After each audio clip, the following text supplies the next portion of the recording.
Good morning friends, నా పేరు వచ్చేసి పుణ్యవతి ఫ్రమ్ గజ్వేల్. నేను గజ్వేల్ దగ్గర ఉన్న చిన్న పల్లెటూరులో స్కూల్లో, ప్రైమరీ స్కూల్లో వంట చేసుకుంటూ పార్ట్ టైం అనేది బిజినెస్ చేస్తున్నానండి. బట్ ఏంటంటే నేను ఈ బిజినెస్ చేస్తున్న టైంలో నాకు ఇలాంటి సిచ్యువేషన్ తెలియదు. బిజినెస్ అంటే ఏంటిదో నాకు అసలు తెలియదు. ఏం చేస్తున్నానంటే మాకు Sandhyarani madam and Venu sir, Savitha madam and Simhachari sir, వీళ్ళు almost upline SP Bali sir వాళ్ళతో సహా నేను పాదాభినందనాలు తెలుపుకుంటున్నానండి. నాకు ఇంత మంచి అవకాశం ఇచ్చినందుకు. నేను చేస్తున్నది ఏం లేదండి, జస్ట్ షాప్ చేంజ్ చేసిన. ఒక 1000 మాత్రమే నేను బిల్ చేసినానండి. बिजनेस बैकग्राउंड के बारे में बताइए आप क्या करते थे इस बिजनेस में आने से पहले? స్కూల్లో వంట చేసుకుంటూ నేను పార్ట్ టైం ఈ బిల్ చేసినానండి. బిల్ చేసిన ఉపాధి పనికి వెళ్తుండేదాన్ని, ఉపాధి పనికి వెళ్ళేదాన్ని, వ్యవసాయం కూడా చేసుకునేదాన్ని. మాకు హస్బెండ్కి ఇప్పుడు 15 సంవత్సరాలు అవుతుంది సార్, చనిపోయి 15 సంవత్సరాలు అవుతుంది చనిపోయి. మా పిల్లలు చిన్నవాళ్ళు. మా ఆయన చనిపోయినప్పుడు 3 డేస్లో పుట్టిండు. మా చిన్న బాబు 3 డేస్కు పుట్టిండు. నేను అప్పుడు ఎలాంటి పని చేసే పొజిషన్లో లేనండి. ఒక 3 మంత్స్ మా అమ్మ వాళ్ళ ఇంటి దగ్గర ఉన్నా. ఆ నుంచి నేను ఈ బిజినెస్ నాకు ఇంత మంచి. थोड़ा सा ब्रेक लीजिए, एक बार ट्रांसलेट कीजिए ताकि हम भी समझ पाए क्या. यस, ये बता रहे हैं जो हस्बैंड 15 साल पहले गुजर चुके हैं. जब मेरा बच्चा 3 दिन में, मेरे हस्बैंड गुजरने के बाद 3 दिन में पैदा हुआ था, तो 3 दिन बाद बेबी पैदा हुआ हस्बैंड के जाने के. हस्बैंड के जो इंतकाल होने के 3 दिन के बाद बेटा पैदा हुआ, तो ऑलरेडी प्रेग्नेंट थे इन्होंने. तो इन्होंने स्कूल में पकान पे काम करते हैं जो आफ्टरनून में. तो वहाँ पे उनका जो बिल आता है, उनका जो इनकम है लगभग 3000 के आसपास इनको इनकम वहाँ से मिलता है. इसके अलावा जो गांव में गवर्नमेंट से काम मिलता है, जो रोड खोदने का, झाड़ लगाने का, वो भी काम करते हैं. मजदूरी का काम भी करते हैं. और ये कितने समय पहले की बात है? ఎన్ని రోజుల క్రితం ముందు, ये रिसेंट बिजनेस में आना जब ऑलरेडी वही कर रहे थे. तो कौन से ईयर की बात है, किस साल की बात है? బిజినెస్ ఎప్పుడు స్టార్ట్ చేసారు మీరు? బిజినెస్ ఢిల్లీలో ఎఫ్ఆర్ ఫస్ట్ టైం నేను సత్యసాయి నిగంకు ఎస్పీ బాలు సార్ వాళ్ళు, సాగర్ బాంబ్లే సార్ వాళ్ళు వచ్చారు. ఫస్ట్ టైం నేను అక్కడికి వచ్చిన. అక్కడ డిసిషన్ అనేది నేను స్ట్రాంగ్ గా తీసుకున్నానండి. సత్యసాయి నిగంకి ఫస్ట్ టైం వెళ్ళిన ఎస్పీ బాలు సార్ వాళ్ళది, సాగర్ బాంబ్లే సార్ వాళ్ళది మీటింగ్ వినడం వల్ల నా డ్రీమ్ అనేది ఎక్కడ సక్సెస్ అవుతుంది అనేది నేను అక్కడ నిర్ణయించుకున్నానండి. అదే మంత్ లో నాకు ఎఫ్ఆర్యు ఢిల్లీకి ఫస్ట్ టైం వెళ్ళిన. అప్పుడు ఫస్ట్ టైం వెళ్ళినప్పుడు నాకు అసలు బిజినెస్ గురించి అస్సలే తెలియదు. ఏం చేస్తున్నాను నాకే అర్థమైతే లేదు. వాళ్ళు అన్నారు, ఏమన్నారంటే డబ్బుల గురించి ఆలోచించలేదు. నేను మినిమం 10,000 అప్పు తీసుకొని వచ్చినానండి. అప్పుడు కూడా నా ఇన్కమ్ వచ్చేది ఒక 3,000 వచ్చేది. కానీ నేను అప్పు చేసి ఎఫ్ఆర్కి వెళ్ళిన. 10,000 అప్పు చేసి టీచర్ల దగ్గర ఆడుకొని ఎఫ్ఆర్కి వెళ్ళినానండి. ఆ డిసిషన్ అనేది తీసుకున్న. ఆ ఎఫ్ఆర్కి వెళ్ళొచ్చిన తర్వాతనే లాక్డౌన్ వచ్చింది. నా అదృష్టం అది. లాక్డౌన్ వచ్చిన తర్వాత మా అత్తమామ వాళ్ళు కూడా ఒప్పుకోరు కదా, ఇంట్లో ఇట్లా తిరుగుతుంది. ये बता रहे हैं तो जब लास्ट टाइम लॉकडाउन से पहले जो लास्ट एफआरयू हुआ था, उस टाइम पे उससे पहले ईडीएस हुआ था. सागर बामरी सर, एसपी भारी सर हैदराबाद आए थे, सत्यसाई में मीटिंग हुआ था. उस मीटिंग में आके इन्होंने डिसीजन लिए. उसके बाद एफआरयू को भी आए. एफआरयू आने के बाद जैसे इमीडिएटली लॉकडाउन स्टार्ट हो गया. मगर जब तक हस्बैंड तो नहीं है, मगर सास ससुर मना करते थे कुछ भी करने के लिए. मगर जब लॉकडाउन मेरे लिए अच्छा है, जब मॉर्निंग सीपी क्लब चलता है तो वो सीडी मेरे सास ससुर भी सुन के मेरे को परमिशन दिए, आप भी बिजनेस करो. तो ये पूछे इनसे कि 3000 रुपए की इनकम, 3000 रुपए की इनकम थी और मीटिंग में आने के पैसे थे, और एक बात बोले, फैमिली रियूनियन में आने के पैसे थे. वो बात, और एक बात बोले इन्होंने, मैं टीचर जो स्कूल में पकाती हूँ, वो टीचर से मैं उनसे 10,000 रुपए खर्चा लेके मैं वहाँ एफआरयू पहुंची. मतलब कर्ज लिया 10,000 रुपए का टीचर से. स्कूल में आप झाड़ू लगाने का काम करते हैं, स्कूल में खाना बनाने का काम करते हैं. दोपहर में बच्चों को जो गवर्नमेंट से आते ना, वो दोपहर का खाना इन्होंने पूरा तरकारी पूरा ला के पका के जो बिल देते, एक बंदे को इतना पैसा देते हैं, वो पूरा खर्चा जाके इनको मिलने का प्रॉफिट 3,000. अच्छा, खर्चा निकाल के जो घर में बचा वो 3,000 रुपए बचा खाना बना, मिड डे मील बनाने के बाद. स्कूल में जो बच्चों को मिड डे मील होता है जो, ओके. तो उसके लिए 10,000 रुपए इन्होंने कर्ज लिया. और उनके इनकम के बाद वो टीचर से पैसे नहीं थे, तो टीचरों से और कर्जा लेके एफआरयू आए दिल्ली में. यस. ओके उसके बाद फिर जब बिजनेस करने का डिसीजन लिया तो बिजनेस की शुरुआत कैसे करी, किसको जाके प्लान दिखाया? क्योंकि कोई इस बैकग्राउंड के किसी व्यक्ति की कोई बात सुनता है, किसकी लिस्ट बनाई, किसको जाके प्लान दिखाया, बिजनेस कैसे ग्रो हुआ? సో మరి ఎఫ్ఆర్యూకి వచ్చినాక మీరు పని ఎట్లా చేసిరు? ఎవరికి చెప్పిరు ప్లాన్లు? మీ మాట విన్నరా వినలేరా? నేను ప్రోడక్ట్ యూజ్ చేస్తున్నా సార్, ప్రోడక్ట్ యూజ్ చేస్తున్నా. నాకు మంచిగా అనిపించింది పేస్ట్. నాకు పన్ను నొప్పి ఉండే, పన్ను నొప్పి అనేది గ్యానోడర్మా పేస్ట్ వాడడం వల్ల నాకు తగ్గింది. పేస్ట్ ఎవరికైతే నేను చెప్పినో ఇక్కడ ఇళ్ళల్లో వేరే వాళ్ళకి పేస్ట్ అనేది కూడా ఇచ్చినానండి.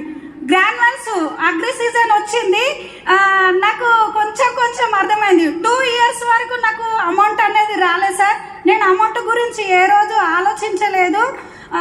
నేను ఆ డబ్బుల గురించి ఎట్లా ఆలోచించలేదంటే ఆ ఎఫ్ఆర్యూల డిసిషన్ అనేది వీళ్ళ రికగ్నిషన్ అనేది వాళ్ళ అందరిది చూసిన కాబట్టి డబ్బుల గురించి ఆలోచించలేదండి. నేను ఖచ్చితంగా చేస్తా. గ్రాన్యువల్స్ ఏమైతుంది, పోతాయి డబ్బులు. ఒక చిట్ వేసుకుంటున్నాను అనుకున్నానండి, నెలకి 2000 3000 చిట్ వేసుకుంటున్నా. ఆ చిట్టి సంవత్సరం వరకు ఎంత అవుతుంది? ఒక నెలకి 3000 మనం బిల్లు చేస్తే సంవత్సరానికి ఎంత అవుతుంది మనకు కౌంట్ చేసుకున్నా. అది నేను సంవత్సరం వరకు ఒక లెవెల్లో ఉండాలని కోరుకున్నానండి. ఆ అమౌంట్ వచ్చిందంటే నేను ఆ డిసిషన్ తీసుకున్నా. సిల్వర్లో బ్రాంజ్ డైరెక్టర్ అయిన మంత్లోనే గోవాకి క్వాలిఫై అయినానండి. पहली बार जब पेस्ट यूज करे थे, गैनो पेस्ट यूज करते, दांत में दर्द था, वो दांत में दर्द भी चले गया. मगर उसके बाद इन्होंने ग्रैन्युअल्स लेके कस्टमरों को देते थे. मगर इन्होंने, मैं एक्सपायरी आने के बाद 2 साल तक मेरे को पैसा नहीं आया. मगर मैं क्या सोचती थी, अगर महीना 3000 रुपए की अगर चिट्ठी डालती हूँ मैं, तो 1 साल का कितना होगा? मैं एक चिट्ठी डाल रही समझ के प्रोडक्ट परचेज करती हूँ. चिट्ठी डाल रही बोल के प्रोडक्ट परचेज. चिट्ठी का मतलब क्या होता है? 20 लोग हैं, वो महीना 3 हजार डालते हैं, वो 60,000 होता है. प्रोडक्ट ऐसा प्रोडक्ट खरीद रही हूँ ऐसा नहीं, मैं एक चिट्ठी डाल रही कमेटी में समझ के मैं प्रोडक्ट परचेज कर रही. मगर उसके बाद मैं जैसा सिल्वर बनी गोवा भी क्वालिफाई हो चुके थे इन्होंने. तो ये मतलब इन्होंने फैमिली को रिटर्न किया और उसके बाद लॉकडाउन लग गया. हाँ, जैसे एफआरयू आते हैं लॉकडाउन 17 दिन बाद लग गया था लॉकडाउन. यहाँ तो फिर इन्होंने बिजनेस कैसे बिल्ड किया? घर से बाहर तो निकल नहीं सकते थे. ऑनलाइन क्या इनके पास, उनको जूम बूम आता था उस समय, कैसे बिजनेस बिल्ड किया? మరి లాక్డౌన్ కి రాగానే మీకు ఎట్లా బిజినెస్ చేసిరు? మీరు మీకైతే మీకు జూమ్ గిన్ తెలుసా తెలియదా? ఎట్లా చేసిరు? ఎవరికి ప్లాన్లు చెప్పారు? उनको ये भी बोलिए कि थोड़ा शॉर्ट में बोले, ट्रांसलेशन के लिए मौका दीजिए. सवाल షార్ట్ చెప్పండి, నాకు కూడా చెప్పే అవకాశం ఉంది. నేను బిజినెస్ అనేది అసలు నాకు అస్సలే తెలియదు సార్. నేను మార్నింగ్ సీడ్ వింటున్నా, వేరే వాళ్ళకి ట్రాన్స్లేట్ చేస్తున్నా, కానీ బిజినెస్ గురించి అస్సలే తెలియదు. అమౌంట్ వస్తుంది అన్న నమ్మకంతో మాత్రం స్ట్రాంగ్ డిసిషన్ తీసుకున్నా. గ్రాన్యువల్స్ ఇచ్చిన నేను ఎవరెవరికి చెప్పిన అంటే మా తమ్మునికి చెప్పిన, మా ఫ్యామిలీలో చాలా మందికి చెప్పినానండి. అందరూ నో అన్నారు. నో ప్రాబ్లం, నో అన్న వాళ్ళని పక్కకు పెట్టేసిన. ఎవరైతే డిసిషన్ తీసుకుంటారో, పరశురామ్ సారు సిద్దిపేటలో ఉంటాడు, ఆ సార్కి చెప్పిన. ఆ సారు బిల్ చేస్తుండు. ఇక వాళ్ళు స్టార్ట్ చేసిర్రు. నో అన్నది. నెక్స్ట్ టైం వచ్చింది ఆమె, మళ్ళీ ఏంది మీటింగ్లు, ప్రతి ఒక్క మీటింగ్ తీసుకొచ్చిన వాళ్ళని మీటింగ్ లో కూర్చుండబెట్టిన. ఈ రోజు సక్సెస్ అయ్యారు. వాళ్ళు కూడా ఒక స్టార్ డైరెక్టర్ లెవెల్లో, గోల్డ్ డైరెక్టర్ లెవెల్లో, ఆల్రెడీ సిల్వర్ లో ఉన్నారు. ఆల్మోస్ట్ నా కింద ఇప్పుడు నేను డైమండ్ వరకు వచ్చిన వాళ్ళు స్టార్ వరకు ఉన్నారు సార్. ఖచ్చితంగా నేను ఇంటింటికి నేను ఒక గ్రాన్యువల్స్ మాత్రము, మాకు ఆటోలు అనేది, బస్సు వెహికల్ అనేది ఉండదు. నెత్తి మీద పెట్టుకొని వెళ్ళేదాన్ని ఆటో లేకపోతే పొలం. तो ये बता रहे हैं, सबसे पहले मेरे भाई को बताई, वो 2 साल तक मना करा, और दूसरे लोगों को बताई, पुण्यवती बोल के दूसरे भी है, उनको भी बताई, वो भी मना करी. 1 साल तक नहीं आई. मगर कुछ दूसरे टीम के दूर के नए लोग हैं, उनको बताई. और वो भी, मैं डायमंड हूँ, वो स्टार गोल्ड में है. मगर जब शुरुआत में प्रोडक्ट देती थी, हमारे गाँव से अगर ऑटो चढ़ने के लिए लगभग 1 किलोमीटर, बस की फैसिलिटी नहीं है, ऑटो की भी फैसिलिटी नहीं है, बस चढ़ना तो 1 किलोमीटर जाना पड़ेगा. मगर ये सर पे ग्रैन्युअल्स का बॉक्स रख के लेके जाके कस्टमरों को दे के आज ये लेवल तक पहुंचे हुए. ग्रैन्युअल का 20 kg का होता है एक बॉक्स. अच्छा, इन्होंने 2020 में बिजनेस की शुरुआत की. हाँ, 2020 में, अभी 2 साल ही हुए हैं, लगभग 2.5 साल हुआ है. सर एक्चुअली ये 2 साल में ना उन्होंने खाली सीखे हैं, जूम अटेंड करके वो पर सीखे हैं. काम तो उनका 6-8 महीने से शुरू हुआ है, और गोवा से 2 महीने पहले शुरू हुआ बस. जब तक वो नॉलेज लेते गए, हर मीटिंग आते गए, हर महीना प्रोडक्ट परचेज करते गए, 2 साल तक पैसा आ रहा नहीं आ रहा वो देखे ही नहीं। पैसा नहीं आया 2 साल? 2 साल नहीं आया, 2 సంవత్సరాలు ఏం డబ్బులు రాలేదు। డబ్బులు రాలేదు సార్। आपको कभी ऐसा नहीं लगा कि आपकी बात कौन सुनेगा, या ये उल्लू बनाने का बिजनेस है, लोगों को जोड़ने का बिजनेस है, लोगों ने आपको मना नहीं किया करने के लिए, आपको रिजेक्ट नहीं किया, आपका कॉन्फिडेंस कभी कम नहीं हुआ?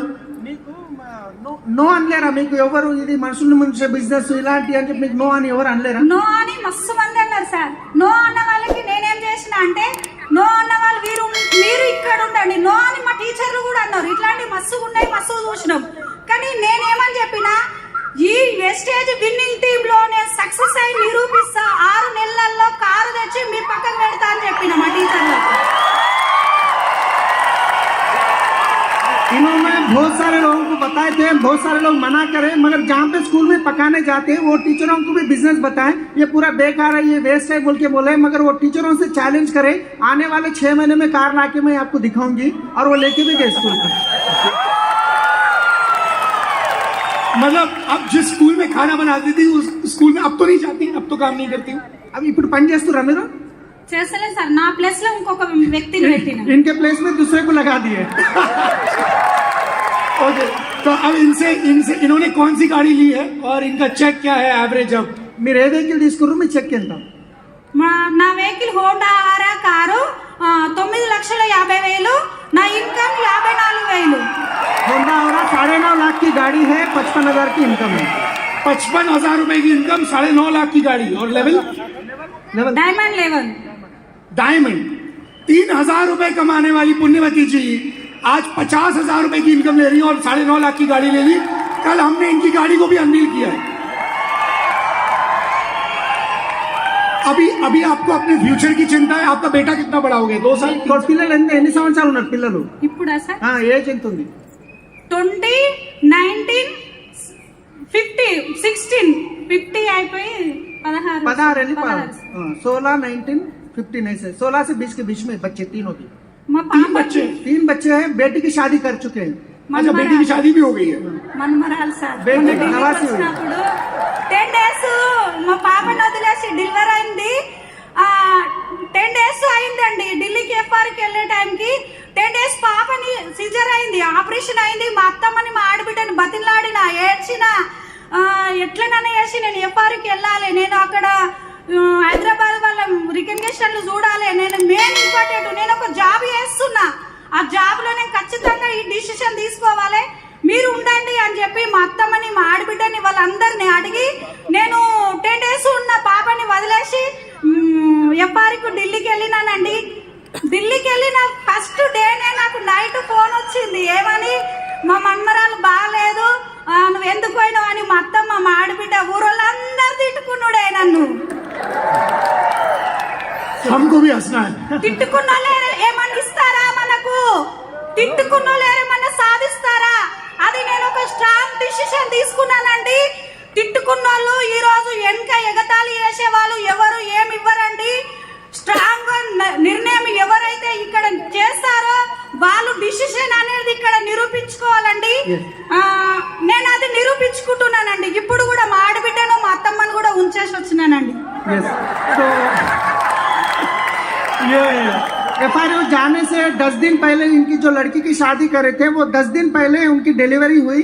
वो 10 दिन की बच्ची को छोड़ के, मतलब उनके सास ससुर भी मना कर रहे थे, और उनकी औरत बच्ची बोलते जो हस्बैंड की बहन, तो उनसे रिक्वेस्ट करके सास ससुर से पूछ के रो के मैं एफआरयू जाना है, हमारे लोगों की रिकग्निशन देखना है बोल के उनसे परमिशन लेके 10 दिन की बच्ची को छोड़ के जब एफआरयू आए, आते ही दूसरे दिन घर से कॉल आया, बच्ची को तबीयत खराब है, तुम क्यों ऐसा गए? लोग गाली दिए, गांव वाले भी उनको गाली दिए, मगर जो गाली देते हैं वो हमको कुछ करने वाले नहीं है, उनको हम करके दिखाना है, ये बोल रहे।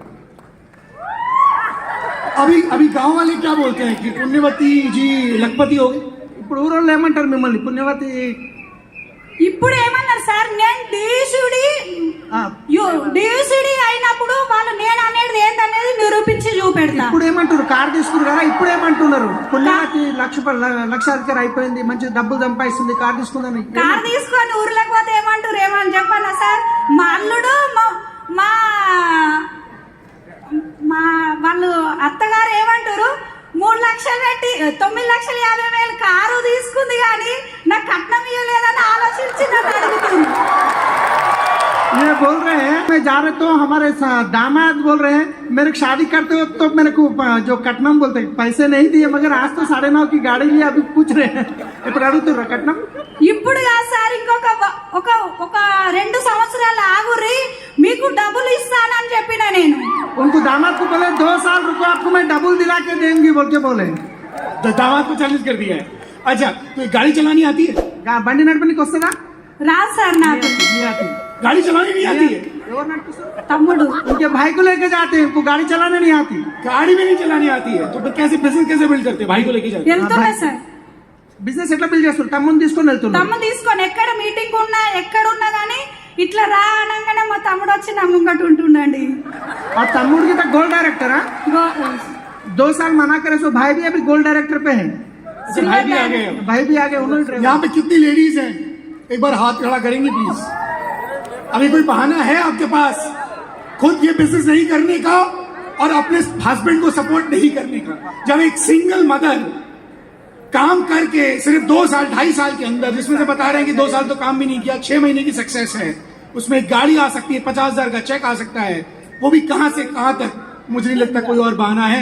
Thank you so much Punyavathi ji. Great sir. నా అప్లైన్ మా అప్లైన్ కొన్ని పేర్లు తీసుకుంటా sir. Great Bharath and Sandhya madam, Simhachari sir and మా తమ్ముడు బాను, నాకు వీళ్ళందరికీ హెల్ప్ చేయడం వల్ల నేను ఇంకా చాలా ముందుకు వెళ్తున్నానండి. వీళ్ళకు ఒక ఎన్ని జన్మలున్నా వీళ్ళకి ఎప్పుడైనా రుణపడి ఉంటానండి. నాకు చాలా హెల్ప్ చేస్తారు. ఒక సింగిల్ గా నేను చేస్తున్నా ముందుకు వెళ్తున్నానంటే నాకు వీళ్ళు చాలా హెల్ప్ చేయడం వల్లనే సార్. यस, यहाँ पे और एक बात बताना चाहिए. इन्हों जब स्कूल में खाना पका रहे थे बच्चों के लिए, इनके अपलाइन संध्या मैडम ने प्लान इनको बताने नहीं गए, वो स्कूल के टीचरों को प्लान बताने गए थे. मगर स्कूल के टीचरों ने ज्वाइन नहीं हुए, मगर इन्हों सुन के बाजू में ठहर के उनके घर जाके आप स्कूल में क्या बता रहे थे मेरे को बताओ बोल के वो जबरदस्ती ज्वाइन हुए. क्या बात है. Thank you so much Punyavathi ji.